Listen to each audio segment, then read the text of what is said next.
स्वयंपाकात स्वादाची जान, डीएम मसाले तुमच्या घराची शान. छत्रपती शासन महिला गृह उद्योग कबनूर इचलकरंजी घेऊन येत आहेत अस्सल परंपरेची मराठमोळी चव म्हणजेच डीएम मसाले. मटन मसाला, चिकन मसाला, धणे पावडर, गरम मसाला, बिर्याणी मसाला, तिखट चवदार मसाले आणि चटणी म्हणजेच डीएम मसाले.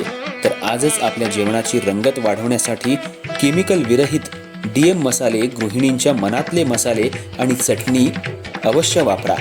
डीएम मसाले महिला बचत गटाद्वारे करणारे स्वच्छ माफक दरामध्ये म्हणजेच डीएम मसाले.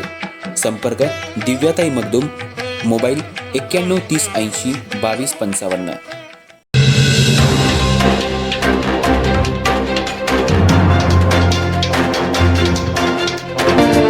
इचलकरंजी महानगरपालिकेच्या महापौर आणि उपमहापौर पदाच्या निवडीसाठी आज राजकीय वातावरण चांगलंच तापलेलं दिसून आलं. महापौर आणि उपमहापौर पदांसाठी आज शिवशाहू विकास आघाडी तसंच विरोधी गटाकडून उमेदवारी अर्ज दाखल करण्यात आले. या निवडणुकीकडे शहराचं लक्ष लागून राहिलं असून राजकीय हालचालींना वेग आलाय. नुकत्याच झालेल्या निवडणुकीत शिवशाहू विकास आघाडीचे 17 नगरसेवक निवडून आले असून महापालिकेत या आघाडीचं बळ मजबूत असल्याचं चित्र दिसतंय. त्यामुळं महापौर आणि उपमहापौर पदांवर आपला उमेदवार निवडून आणण्यासाठी आघाडीनं पूर्ण ताकद लावली आहे. शिवशाहू विकास आघाडीकडून महापौर पदासाठी सयाजी चव्हाण यांनी आपला उमेदवारी अर्ज दाखल केला, तर उपमहापौर पदासाठी संगीता आलासे यांनी अर्ज सादर केला.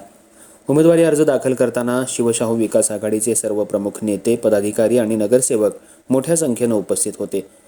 यावेळी कार्यकर्त्यांमध्ये उत्साहाचं वातावरण पाहायला मिळालं. नेत्यांनी एकजूट राखून महापालिकेत स्थिर आणि विकासाभिमुख कारभार करण्याचा निर्धार व्यक्त केला. शहराच्या सर्वांगीण विकासासाठी आणि नागरिकांच्या मूलभूत समस्या सोडवण्यासाठी आघाडी कटिबद्ध असल्याचं त्यांनी सांगितलं. दुसरीकडे विरोधी गटानंही आपले उमेदवार मैदानात उतरवून लढतीची रंगत वाढवली आहे. त्यामुळे महापौर आणि उपमहापौर निवडीची प्रक्रिया चुरशीची होण्याची शक्यता वर्तवली जाते. येत्या बैठकीत नेमकी कोणाची सत्ता येणार याकडे शहरवासियांचं लक्ष लागून राहिलंय.